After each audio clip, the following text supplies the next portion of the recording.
Hello viewers.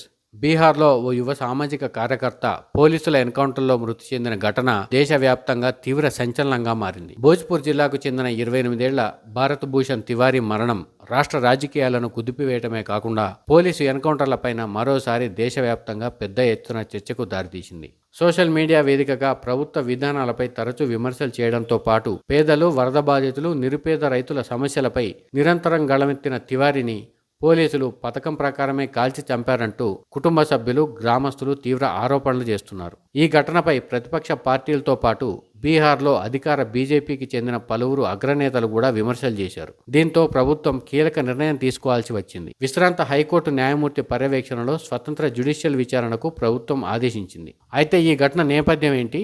Bharat Bhushan తివారీపై ఉన్న వివాదాలేంటి? పోలీసులు చెప్తున్న వెర్షన్ ఏంటి? గ్రామస్తుల అభిప్రాయం ఏంటి అనేది ఈ వీడియోలో ఒక్కసారి చూద్దాం. భోజ్పూర్ జిల్లా షాపూర్ పోలీస్ స్టేషన్ పరిధిలోని పిలౌతి గ్రామానికి చెందిన భారత్ భూషణ్ తివారీ స్థానికంగా ప్రజా సమస్యలపై చురుగ్గా స్పందించే వ్యక్తిగా గుర్తింపు పొందాడు. ముఖ్యంగా వరదల సమయంలో బాధితులకు సహాయం చేయడం, ప్రభుత్వ పథకాల అమల్లో జరుగుతున్న అవకతవకలను సోషల్ మీడియా ద్వారా వెలుగులోకి తేవడం లాంటివి చేసేవాడు. తన సోషల్ మీడియాలో వీడియోలు పోస్ట్ చేయడం ద్వారా అధికారుల తీరును ప్రశ్నించేవాడు. స్థానిక ప్రజాప్రతినిధులు ఏవైనా అవినీతికి పాల్పడినప్పుడు ఆ అంశంపై నిలదీసేవాడు. స్థానిక సమస్యలపై ఎక్కువగా స్పందించడంతో పాటు ప్రభుత్వ విధానాల్లోని లోపాలను ప్రశ్నించడం ద్వారా అతనికి అనతి కాలంలోనే పెద్ద సంఖ్యలో ఫాలోవర్లు ఉన్నారు. అయితే అతడి వైపు మరికొన్ని క్రిమినల్ కేసులు కూడా నమోదైనట్టు పోలీసులు చెబుతున్నారు. ఇక జూన్ 17న జరిగిన ఘటన నేపథ్యానికి వస్తే, జూన్ 17న భారత్ భూషణ్ తివారీ గ్రామంలో తుపాకీతో తిరుగుతూ గాల్లోకి కాల్పులు జరుపుతున్నాడనే సమాచారం పోలీసులకు అందింది. దీంతో ఎస్టీఎఫ్ సిబ్బందితో కలిసి పోలీసులు అక్కడికి వెళ్లారు. పోలీసులు అక్కడికి చేరుకున్న తర్వాత అతడిని పలుమార్లు లొంగిపోవాలని హెచ్చరించారు. కానీ అతడు భద్రతా బలగాలపై కాల్పులు జరిపాడని, దీంతో తాము ఆత్మరక్షణ కోసమే ఎదురు కాల్పులు జరపాల్సి వచ్చిందని పోలీసులు చెబుతున్నారు. ఈ మేరకు అధికారిక ప్రకటన కూడా రిలీజ్ చేశారు. ఈ కాల్పుల్లో తివారీ కాలికి బుల్లెట్ గాయమైందని, తీవ్రంగా గాయపడడంతో పాట్నా మెడికల్ కాలేజీలో చేర్పించారని, అక్కడ చికిత్స పొందుతూ చనిపోయినట్టు పోలీసులు చెబుతున్నారు. అయితే అసలైన ట్విస్ట్ ఇక్కడే ఉంది. ఈ ఘటనకు సంబంధించిన వీడియోలు సోషల్ మీడియాలో వైరల్ కావడంతో మొత్తం వ్యవహారం కొత్త మలుపు తిరిగింది. ఆ వీడియో ప్రకారం తొలుత భారత్ భూషణ్ తివారీ చేతిలో పిస్టల్ ఉన్నప్పటికీ కాసేపటి తర్వాత ఆ పిస్టల్ను దూరంగా విసిరేసి పోలీసుల ముందు లొంగిపోతున్నట్టు స్పష్టంగా కనిపిస్తోందని నెటిజన్లు చెబుతున్నారు. ఈ క్రమంలోనే లొంగిపోయేందుకు సిద్ధంగా ఉన్న వ్యక్తిపై పోలీసులు ఎలా కాల్పులు జరుపుతారనే ప్రశ్నలు ఇప్పుడు వస్తున్నాయి. లొంగిపోయేందుకు వచ్చిన వ్యక్తిని, అంటే నిరాయుధుడిగా ఉన్న వ్యక్తిని పోలీసులు ఇంత దారుణంగా కాల్చి చంపడం ఏంటని నిరసన వ్యక్తమవుతోంది కూడా. అంతేకాకుండా పోలీసులు చెప్పినట్టు అతని కాలిలో మాత్రమే బుల్లెట్ గాయం లేదని, తొడల దగ్గర కూడా 3 బుల్లెట్లు దిగాయని చెప్తున్నారు. ఇదే అంశంపై గ్రామస్తులు కూడా ఆందోళన చేపట్టారు. అతడిని అదుపులోకి తీసుకునే అవకాశం ఉన్నప్పటికీ పోలీసులు ఉద్దేశపూర్వకంగానే ఎన్కౌంటర్ చేశారనే ఆరోపణలున్నాయి. ఆ వీడియోలో కూడా కొన్ని అంశాలు ఇందుకు బలాన్ని చేకూర్చుతున్నాయి కూడా. ఇక ఈ ఘటనకు కొద్ది నిమిషాల ముందు భారత్ తివారీ ఫేస్బుక్ లైవ్ ద్వారా ఆ వీడియోలు ఎప్పటికప్పుడు పోస్టు చేస్తూ వచ్చాడు. ఆ వీడియోలో తాను ప్రాణాలతో తిరిగి రాకపోవచ్చని ముందే హెచ్చరించినట్టు ఆ వీడియోలో స్పష్టంగా చెప్తున్నారు. అంతేకాకుండా తన ఆర్గాన్స్ని డొనేట్ చేయాలని కూడా కోరుతూ ఆ వీడియోలో కనిపిస్తుంది. అయితే ఈ వీడియో ఎంతవరకు నిజం, ఇది ఫ్యాబ్రికేటెడ్ వీడియోనా లేదా నిజమైన వీడియోనా అనేది తేలడానికి కొంత సమయం పట్టినప్పటికీ భరత్ తివారీని ఎన్కౌంటర్ చేసి చంపడంపై మాత్రం తీవ్రమైన విమర్శలు వస్తున్నాయి. ఈ వీడియోలు సోషల్ మీడియాలో వైరల్ కావడంతో నెటిజన్లు పెద్ద ఎత్తున స్పందిస్తున్నారు. చాలా మంది ఈ ఎన్కౌంటర్ ముందుగా ప్రీప్లాన్డ్గా జరిగిందని చెప్తున్నారు కూడా.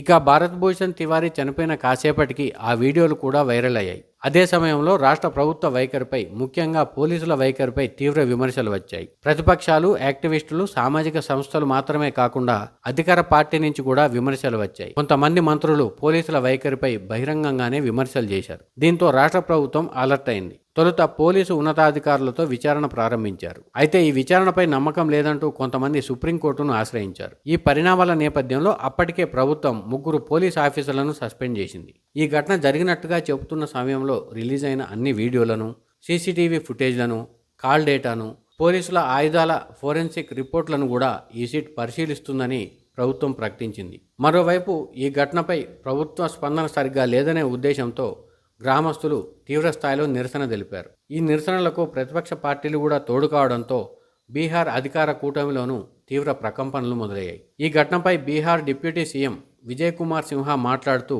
ఈ ఘటన అత్యంత దురదృష్టకరమని చెప్పారు. అంతేకాకుండా పరిపాలనా వైఫల్యమని కూడా ఆయన వ్యాఖ్యానించారు. అమాయకుల ప్రాణాలు బలి కావడం సహించబోమని ఆయన హెచ్చరించారు. ఇక బీజేపీ నేతలు మిథిలేష్ తివారీ, రితు సింహ, బక్సర్ ఎమ్మెల్యే ఆనంద్ మిశ్రా సైతం పోలీసుల తీరును తీవ్రంగా తప్పుపట్టారు. ప్రాణాలు తీయకుండా అదుపులోకి తీసుకునే అవకాశం ఉన్నప్పుడు ఎన్కౌంటర్ ఎందుకు చేయాల్సి వచ్చిందని రీతురాజ్ సింహ ప్రశ్నించారు.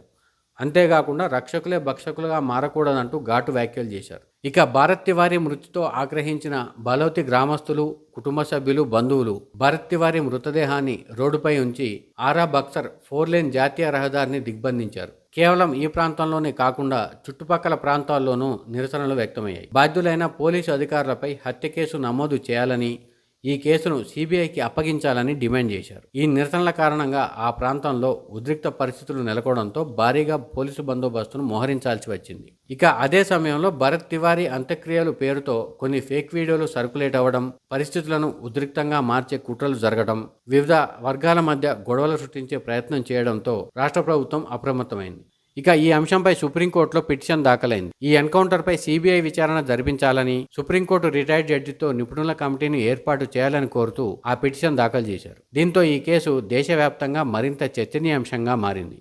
సుప్రీంకోర్టులో పిటిషన్ దాఖలైన తర్వాత రాష్ట్ర ప్రభుత్వం స్పందిస్తూ హైకోర్టు రిటైర్డ్ న్యాయమూర్తితో జ్యుడిషియల్ విచారణకు ఆదేశించింది. అయితే ఈ విచారణలోనైనా అసలు నిజాలు వెలుగులోకి వస్తాయా, లేదా తమిళనాడులో గతంలో జరిగిన ఘటనల లాంటిదే మళ్లీ రిపీట్ అవుతుందా అనేది కూడా చర్చనీయాంశంగా మారింది. ఇక్కడే మరొక ముఖ్యమైన అంశం ఏంటంటే, పోలీసుల వాదన ప్రకారం తివారీపై పలు కేసులున్నాయి. గతంలో ఆయన పోలీసుల ఎదుటే ఆయుధంతో సంచరిస్తూ కనిపించాడు. గతంలో కొన్ని సమస్యలు పరిష్కరించాలని కోరుతూ తుపాకీ పట్టుకుని తిరగటాన్ని కూడా పోలీసులు ప్రస్తావిస్తున్నారు. ఈ క్రమంలోనే తివారీపై అక్రమ ఆయుధాలు కలిగి ఉండటం, ప్రభుత్వ అధికారులను బెదిరించడం వంటి ఆరోపణలకు సంబంధించి కొన్ని కేసులు నమోదయ్యాయని చెబుతున్నారు. ఎన్కౌంటర్ జరిగిన రోజున కూడా అక్రమ ఆయుధాలతో తిరుగుతూ పోలీసులపై కాల్పులు జరిపాడని పోలీసులు తమ నివేదికలో పేర్కొన్నారు. అయితే అతనికి ఆ తుపాకీ ఎక్కడి నుంచి వచ్చిందనేది కూడా అనుమానాస్పదంగానే మారింది. పోలీసుల వాదన ఎలా ఉన్నప్పటికీ ప్రస్తుతం ఎన్కౌంటర్పై మాత్రం తీవ్ర నిరసనలు వ్యక్తమవుతున్నాయి.